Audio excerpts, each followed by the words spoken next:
This is the one-page story structure that I've been teaching for over a decade now.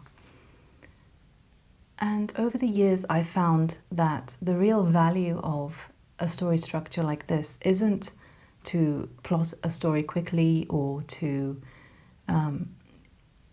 get a really interesting character arc or something. It can certainly do those things, but for me, the real value of learning and studying something like this has been the way that I can use this framework to study different narratives that I come across, and especially the narrative of my own life.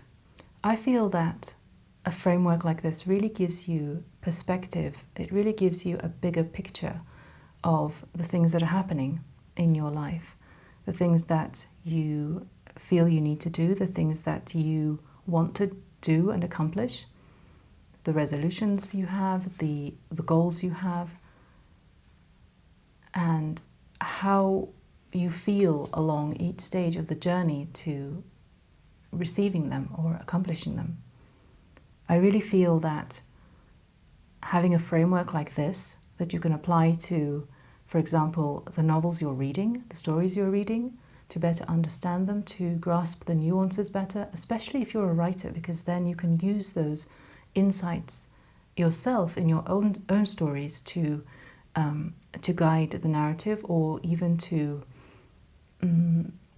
do stylistic work, to understand why certain ways of saying something work better. But that's still a very granular approach. So I think if we look at the larger picture and we look at each of these stages and we understand what goes on in each of these stages, and we gain a better understanding of how that feels in our own life, in our own experience, then I think there's a lot of amazing insight. There's a lot of lessons to be learned there. And I've found, as I said over the years, that that has been the real gem for me in this one-page novel method. So let's take a closer look and let's maybe find some clues in our own lives that we can apply. I genuinely feel that by the end of this video, you will have gained at least some insight into some aspect of your life. So let's begin with the stasis.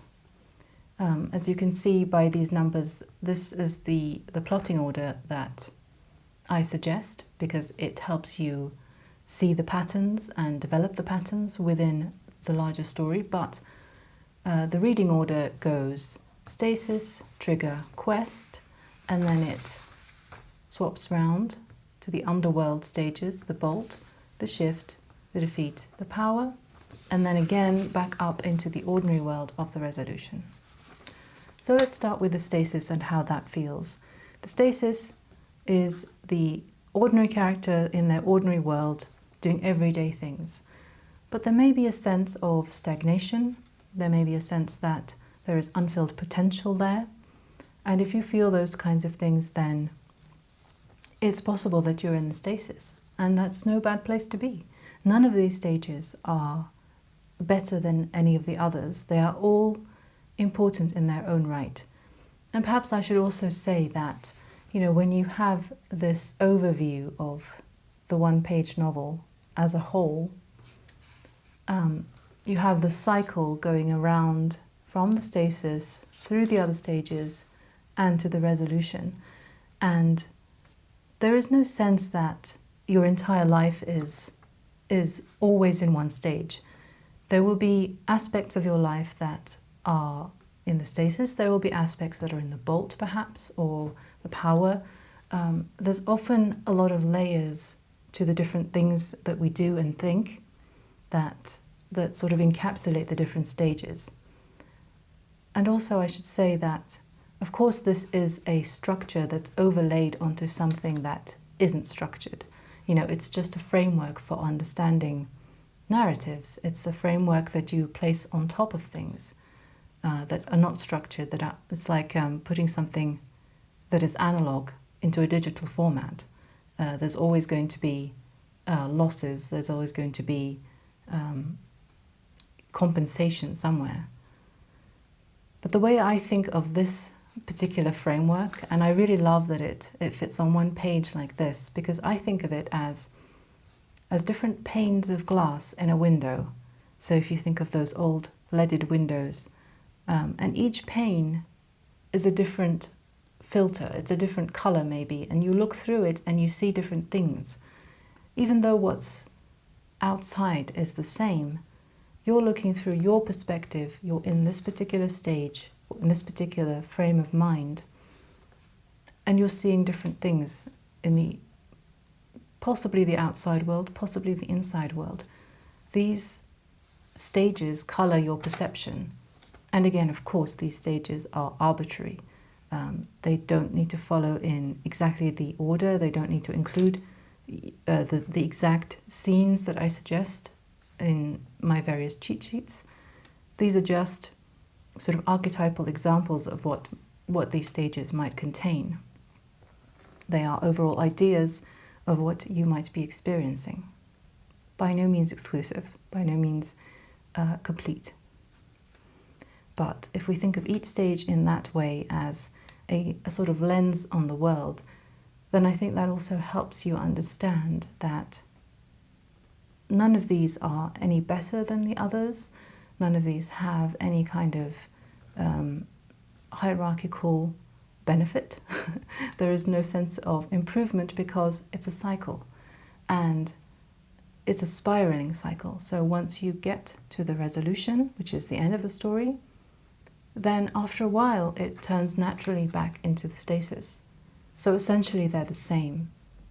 And there is a sense, I feel nowadays, for myself personally, that there is a way to jump directly from the stasis to the resolution. You can absolutely make that switch in just a moment. And maybe you want to write a story that just encapsulates that brief moment where one thing changes directly into another. You know, you have just one flash of inspiration and that's it. It doesn't always make, perhaps, the most compelling stories. Perhaps we want a longer narrative, perhaps we want to be more engaged in the story, and perhaps that's why we go through these stages in our own lives, to some degree or other. So going back to the beginning, let's say you're in the stasis. Let's think of a practical example, like let's say you are a writer.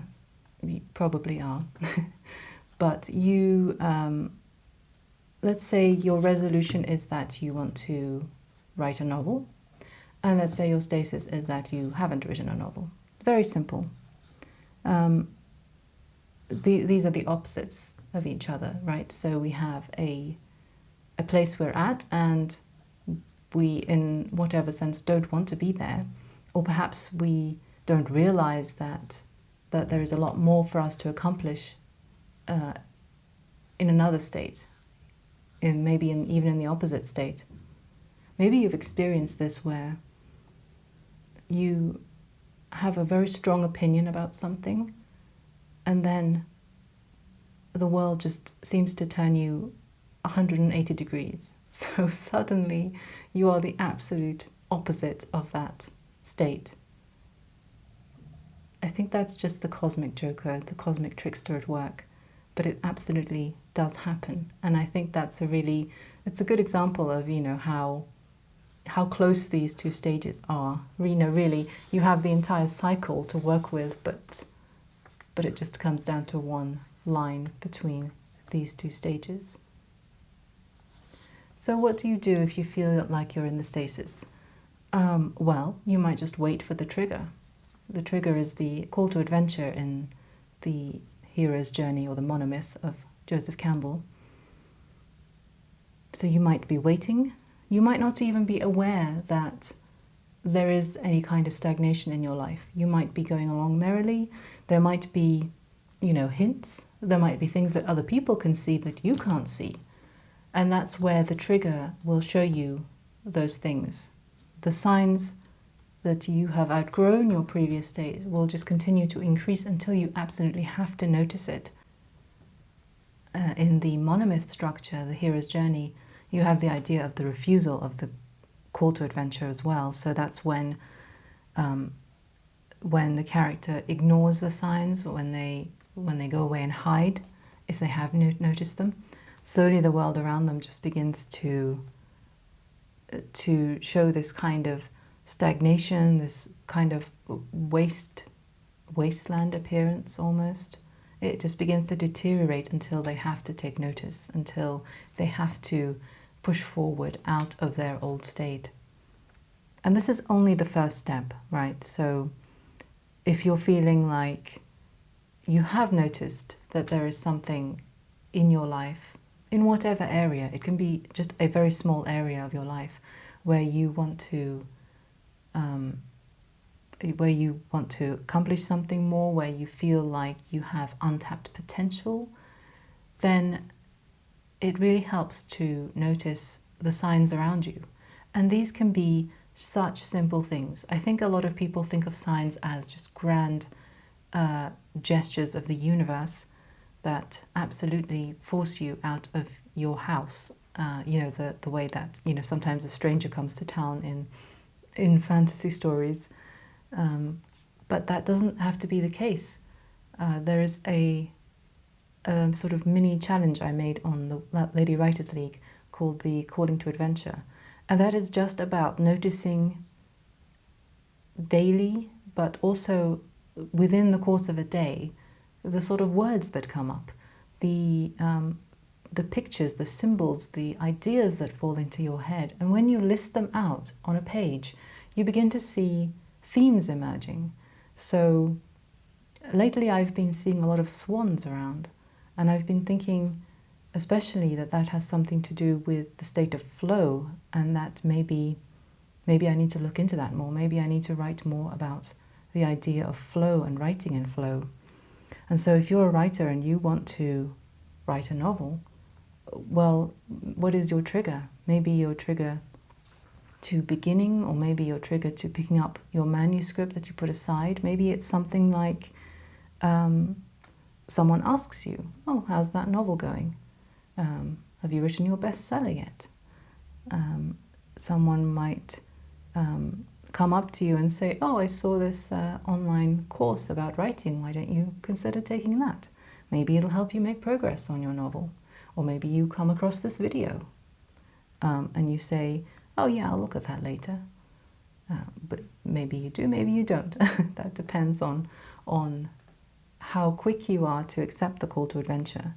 And I think, at least in my own experience, I have noticed that the quicker you are to accept the call to adventure, the easier your path is. So instead of denying it, instead of trying to push it aside, if you say, oh yeah, there's something there, and you don't have to really take action on it necessarily, I think the awareness is what's most important, because when you look at this page, each of these stages, as you go through this cycle, represents an increased awareness of this central theme that you're working through, the pattern that's coming up in your life. So when you move from the stasis to the trigger, you have a greater understanding. You actually are aware that there is something that is maybe requiring change, or maybe that you want to improve. I don't really like the word improvement, but maybe you want to sort of nudge yourself in a new direction. Maybe you've grown bored, maybe you have untapped potential, that sort of thing. So then you move from the trigger to the quest. And the quest is really the stage of intense outward motion, intense outward focus, trying to get things done. And it's a very fun stage. If I didn't love the Underworld so much, I would probably say the quest is my favorite, because it's where you enter a new world. If you're a writer and let's say you took the call to action, the call to adventure, and you said, oh yeah, I'll try that online course, and you take the course, you pay for it, and you enter, and there's the community, and it's so lively and bustling, and you're so excited, and there's so much interesting things, so many interesting things to learn. There's so much potential in there, and you're so excited about doing things someone else's way. And that's usually where, that's usually after a while where things kind of go downhill, because this entire structure, any archetypal story, in my mind, they are all about finding your own way. So I know I'm here showing you a way to do things, but really at the core of this one-page novel method, and again, any kind of mythical story, any kind of story that has, I feel like that heart to it, that core of truth to it, any of those are about finding your own path. They are not about following someone else's formula, someone else's journey, because that can only lead you this far. Literally, this is as far as you can go with someone else's story. Once you go down to the bolt, then you're kind of on your own. But having said that, there's no need to worry, because the quest is still a very fun stage, and it is important. You know, it is helpful to learn from other people. It is helpful to look at other people, even if all you're doing is saying, no, I don't like that very much. I think I would prefer something else. But often in the quest, you have this elaborate quest plan. So you're probably saying, oh my gosh, so I've heard of this one-page novel method, and I'm going to print out everything I can find about it, and I am going to tackle this novel, and I'm going to go at it in a scheduled, planned, precise way. And absolutely, absolutely, go ahead and do that. I think it will absolutely be helpful.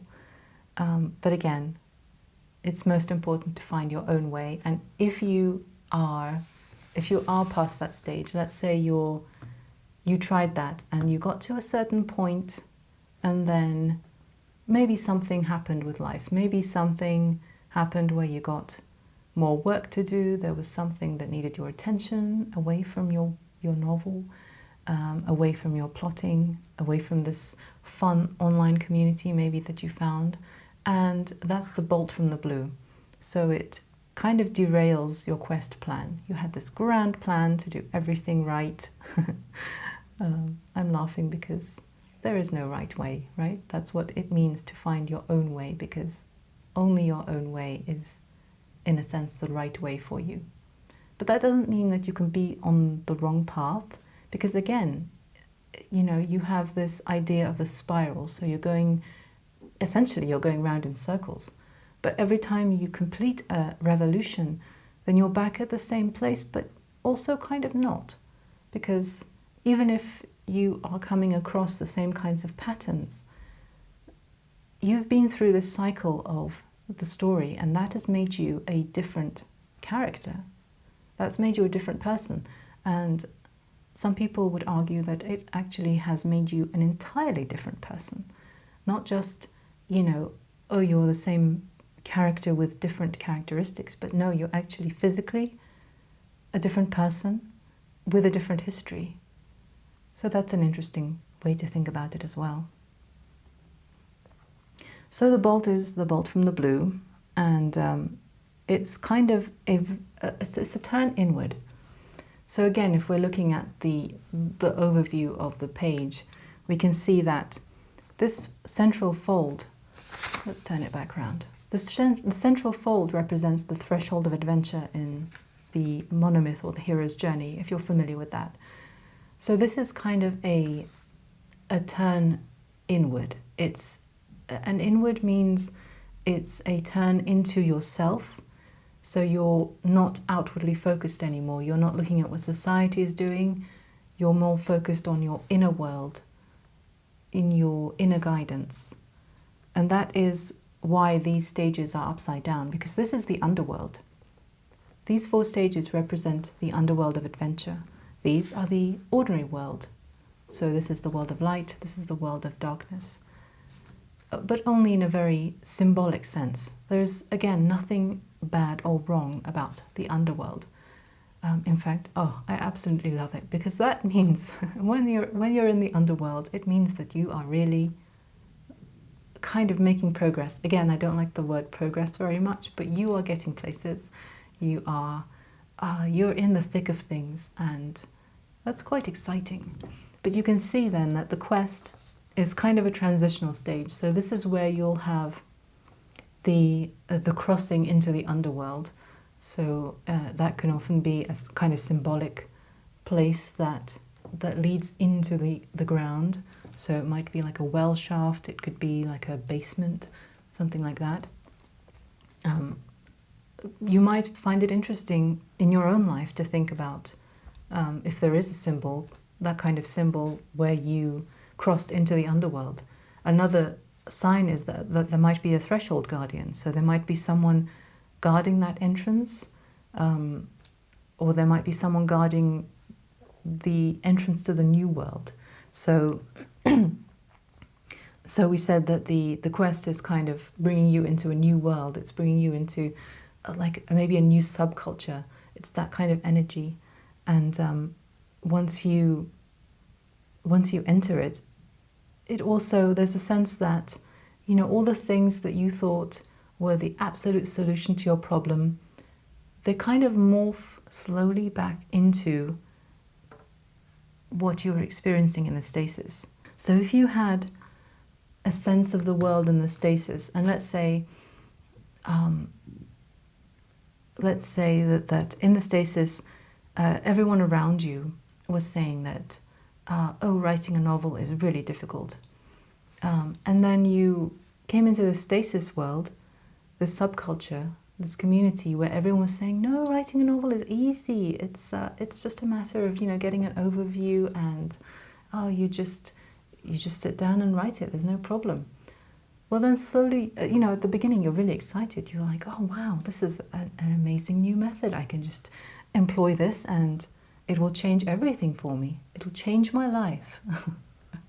I always laugh at that because I always wonder, wouldn't it actually be more difficult to keep your life the same?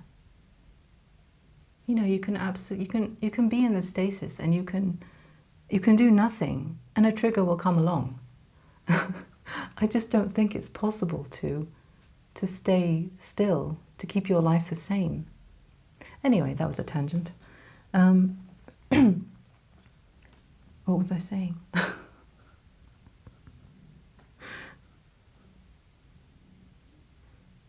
Oh yeah, so you come into the quest world and everyone's saying, oh, it's easy, it's brilliant, and at the beginning you really feel it. You know, you're not just going through the motions, you're really engaged in everything and you're feeling, oh, it's so easy, it's so flowing, and then slowly the same kinds of problems that were existent in the stasis world begin to appear. You know, you get the sense that actually, like, it's not that easy, I'm having difficulty, the character arc isn't working, my character's doing weird things, you know, and then the people in the community itself, you know, maybe you notice there's a schism where some people are saying one thing, some people are saying another thing, and people are repeating the things that the people in the stasis were saying, so they're saying things like, oh, writing a novel is hard, you know, I know that this method makes it easy, but at the core of it, when you sit down to write it, it's really difficult work. So that's, you know, if you're writing a novel, that's a great parallel to have, where the quest world begins to repeat the things that are in the stasis world. But anyway, it's okay because the bolt will take you out of it. Will take you out of it in a flash of lightning. So that's why the underworld stages are upside down. Yeah, so they are mirroring what's going on in the upper world. And the bolt in particular.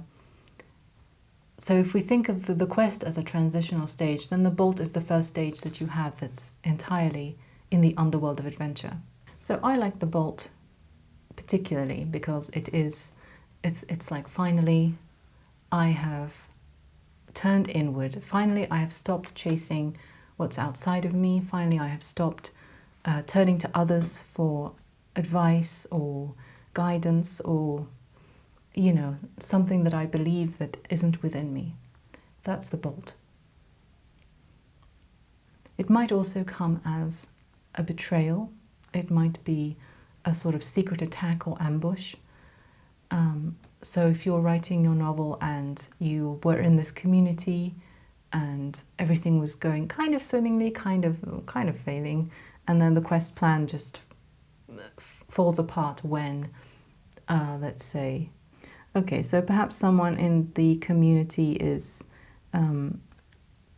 doubtful that this method actually works. Maybe they have finished a novel and maybe they've published it, and they come back and they say, you know, actually this method is not that great. Like it takes you a certain part of the way, but really you have to do the rest yourself. So that's kind of a shapeshifter. You know, maybe it's even the person who runs the community or is sort of an integral person within the community, and they tell you, you know what, yeah, it's okay. Or a scene where you're tempted or diverted away from the quest plan. So that can often be like, again, it can be a problem that you have to deal with in, you know, quote unquote, the real world. Or it can be something that just takes your attention away from it because it's more interesting. So let's say you've been trying to write this novel, but then you start reading something that's more interesting, and then you forget about your novel. Or maybe you start writing another story, and that really grasps your interest. You know, that's not necessarily a bad thing. And I really want to actually emphasize that the Bolt and none of the Underworld stages, none of the stages are in any way bad, because a diversion, we think of it as, you know, we have to be consistent, we have to stay on track, we have to do this every day or it's not worth doing and it won't come to anything. But really, when you have a diversion like this, when you have let's say you're going along the road and there's roadworks and you have to go around it, it's no use just staying there and persisting and saying, no, I have to go this way, I have to do this every day, and I have to do it in exactly the same way. This kind of diversion from the universe is actually often a huge blessing, because it stops you from going in a direction that wasn't going to be as fruitful or as easy or as quick as another direction. This is divine guidance at work. This is taking you from, you know, a kind of misdirection in the quest, because you are still looking for things outside of yourself. You're looking for things that are a quick fix to your problems. In fact, the quick fix is often just stopping and not doing anything for a while, just being calm and collected and taking stock of where you are. And another very classic Bolt experience that I feel is that someone comes from the home world. So someone maybe from the Stasis comes to visit you where you are, or maybe you kind of retreat back into that family environment, having faced kind of a failure of the quest plan. So you take refuge among the people who are more familiar and safe to you. But the problem with that is that you've come a long way from the Stasis. You know, you've been through the Stasis, the trigger, the quest, and now you're at the Bolt. You're almost at the halfway mark, and there's no turning back now. So the people in the Stasis, they no longer feel like the people you knew. They no longer feel like you do. They feel strange, and you realize that you can't go back to that old way of thinking. You know, especially if you're thinking of a kind of grander cycle, not something smaller, on a smaller scale. If you're thinking of a grander cycle, then there may be people that you actually have to leave behind, that you just can't really communicate with in the old way anymore. And so it can be a bit difficult, but it's still the easiest way to go through this. So next we have the shift. And the shift is a paradigm shift. It's a shift in perspective and point of view that absolutely overturns everything you thought you knew about the story, about the narrative. So if you've been thinking as a writer and you thought you had got to the bolt and your quest plan had fallen apart and you didn't know what to do, and you didn't really know anymore what you wanted to even accomplish. The shift might be you realizing that you don't even need to write a novel. Do you need to write a novel? Maybe you need to write a novella, maybe a short story. Maybe you just need to write a few words on a page, or maybe it needs to be a script, or maybe it needs to be a comic, maybe it needs to be a script for a play or a film. This is the kind of shift in perspective that can change what you thought you knew coming into the story, what you thought you knew in the stasis and the trigger when you were first beginning, what you thought you wanted. When you get to the shift, you might realize that there's actually something bigger that you wanted, or there's something bigger that you can grow into through this, through the stages of the story, through the journey that you're on.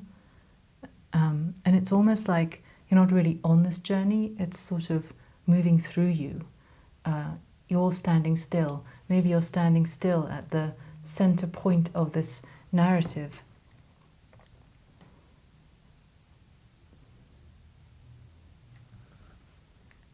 And this entire cycle is just going through you. It's moving through you. So you have a kind of separation of the character from the story. And that is such a pivotal point where you have that realization, where you have the moment where you can say, you know, this is what I'm going through, but actually it doesn't have to be what I'm going through, because I am a character. I am this consciousness that is above and beyond this. You know, I am looking down at the entire structure of the thing, and I can see how I can change it. I can see that all I need to do actually is to change my perspective on the issue, and the entire thing changes. And that is what is so amazing about the Underworld stages, about the turn inward, because you realize that in the ordinary world, you did things through action, through physical action, and that's how you thought that you were getting things done. But when you enter the world of adventure, all the rules are flipped, everything is mirrored. So you come here and you realize that the old actions don't have the same effects that they used to. You know, you were used to maybe writing a chapter and you'd be done with it. No, in the Underworld, that's not how it works. You write the chapter and it's almost like it's still unwritten. Or instead of writing it, you have a moment of inspiration where it's just all laid out for you there. You know, obviously it can play out in different ways because this is your narrative. And remember, it's your own path that you're going through, and it's going to manifest in different ways for you. That's why we have infinite stories. You know, we can generalize them, we can look at them in an overview and say, oh yeah, they're all kind of similar in this sense. And the character goes through this journey, and for most of the stories that we tend to like, the character gets what they want. They get a happy resolution. But we have infinite variety because there is infinite variety to go through this same cycle, this same journey of change and transformation. And again, I'm not entirely keen on anymore on calling it change or transformation, because it really feels like you are the center point to all of this. You are the unchanging consciousness that is experiencing all of this. So it's almost like the story is the software and you're running it, and you can make changes to it. And that shift in perspective, which is going to be fulfilled in the power, that is huge, because it's often just a small thought that changes everything. You know, it isn't an action that you're taking, it's a thought that comes first. And it's the thought, whether you act on it or not. Sometimes you don't even need to act on these things. Sometimes the thought alone allows you to focus in a way that brings you the things that you need. that makes you realize, the things that you need were all around you anyway. So, it's not even the idea of it being brought into your consciousness. It was there, and you just realized, wow, I've had this thing all along. Like maybe you had this one-page novel cheat sheet or a similar one saved in your computer hard drive for many years, and you suddenly realize, wait, I had that thing all along, and now I can look at it, and now I understand. Now I finally understand how this all fits together and how I can use it. Perhaps if you're currently writing a story and you're stuck with it somewhere, maybe, this is the moment where you realize the missing piece. You realize, right, that's how I can get through that. So it's often described as the stage where the character goes from being reactive to being proactive. And that's what allows you to kind of get ahead of the narrative in a sense, because you're not waiting for someone to say something to you so that you can respond to it. You're not waiting for someone to give you something so you can take it. You have an entirely different approach to things that makes everything so much smoother and easier. And again, it's just one thought away. And that's what really I find so amazing with understanding this kind of thing, because when you experience this kind of thing in your life and you can recognize it and you can say, oh, right, that was just the shift that I needed to make in my thinking. And then over time you get more accustomed to this idea of thinking in a new way.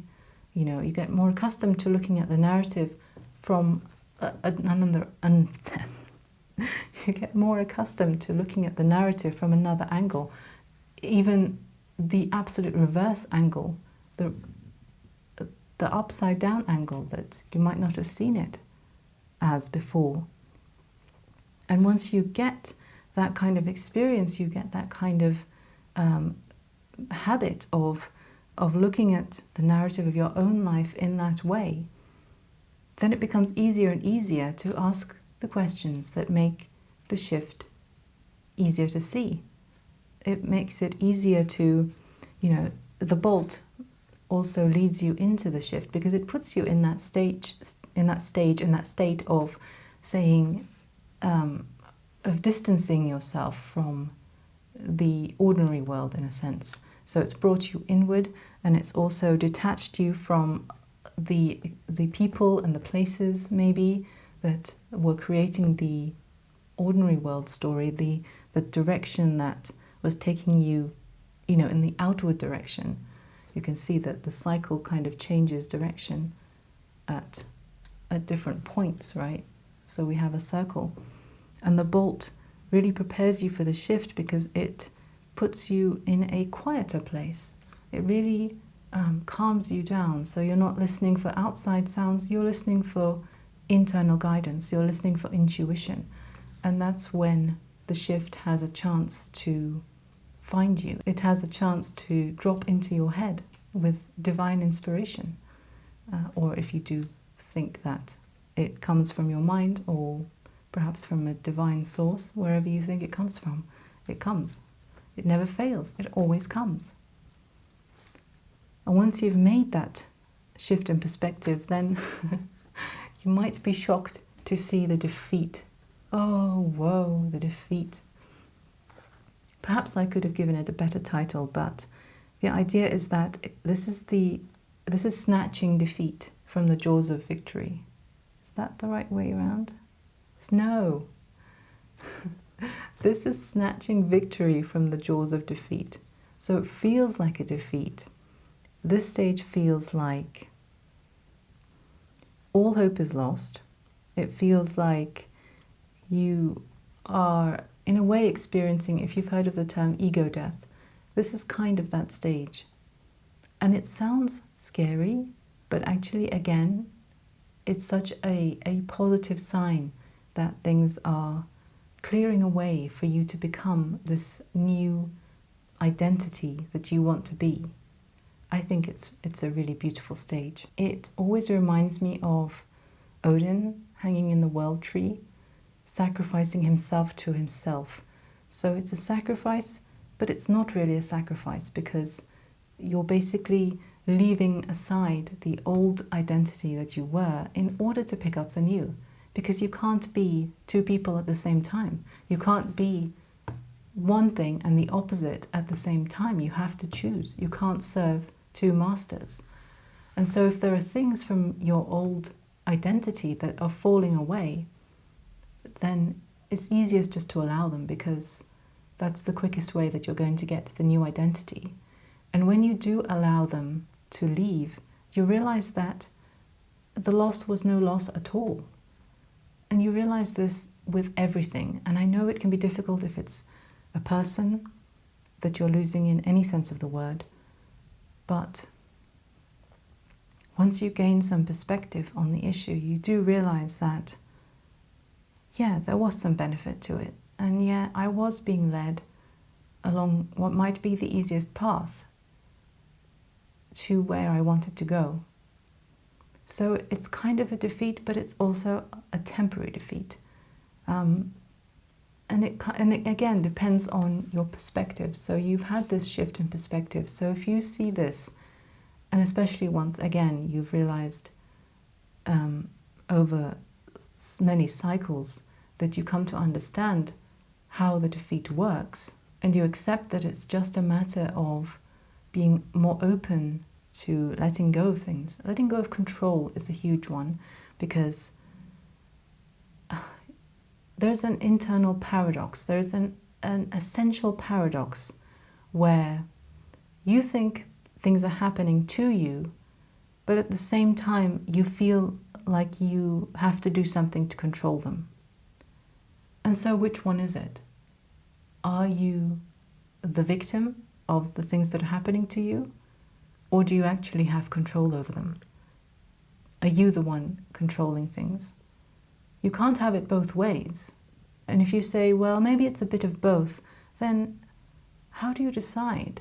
How do you decide what happens to you and what you have happened to you, what you have control over?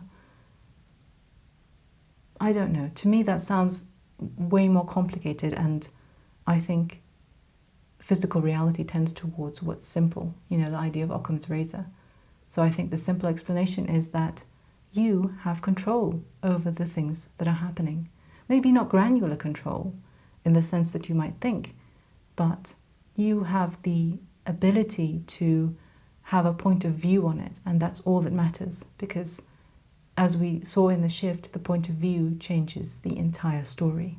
So the defeat might be your worst case scenario. The defeat might be your worst fears come to pass, but once it happens, and you realize that, you're still alive, you're still conscious, you're still going on with your life in whatever way you can. And the defeat, the heartening part of the defeat is always that, if this is rock bottom, then you can see this is the nadir, and from here everything is uphill. Everything is going upwards. Everything is going to get easier and better as you progress. So next we have the power, and as I said, the power is the external manifestation of the shift. So you had this huge realization in the shift. In the defeat, you let go of the old way of thinking completely, so that it allows you to move into then your power. So in the power, you are being extracted from the world of adventure, right? We talk about how the power is actually the counterpart of the quest. So the things that you did in the quest that seemed difficult and slow, now in the power, they become easy. You do them quickly, you do them more efficiently, you do them quicker than you thought you could possibly do them. It's just so simple for you, and the people around you see this, and they're astonished. Maybe in the defeat you completely gave up on the idea of writing a novel because you realized, maybe I don't need to write a novel. Maybe I can write something else and still consider myself a writer. And then in the power you write something else. You might even just write one line of poetry, and people see this line of poetry, and it's the best line of poetry anyone has ever seen. and you become famous for it, and people are astonished to behold you and the power that you have over your words, and they maybe then you realize that you can disseminate this knowledge to them, and you say that, actually you don't need to write a novel. So you disseminate the knowledge to the society at large, and you teach them how to write that one perfect line of poetry. And that's your resolution. That's what you went through this entire story cycle to accomplish. You thought it was one thing. You thought it was to write a novel and to finish it. But actually, it was to go through this whole story cycle and learn the lessons that you learn. It was to see how the entire picture fits together. It was to accomplish what you accomplished that no one else could have done. Even though you may teach them by disseminating the knowledge of how to write the perfect line of poetry, it's still your path. And just as you went on that path to learn how to write a novel, the people you teach will go through and they will extract the knowledge that you give them about writing poetry, but then eventually they'll come to a threshold where they can't move further without going within themselves and finding there the missing piece that really makes it their own, that really allows them to integrate this new identity, this new story that is going to run through them like the software. So I hope that's given you some insights about your life. Let me know if you have any questions, and I'll see you next time.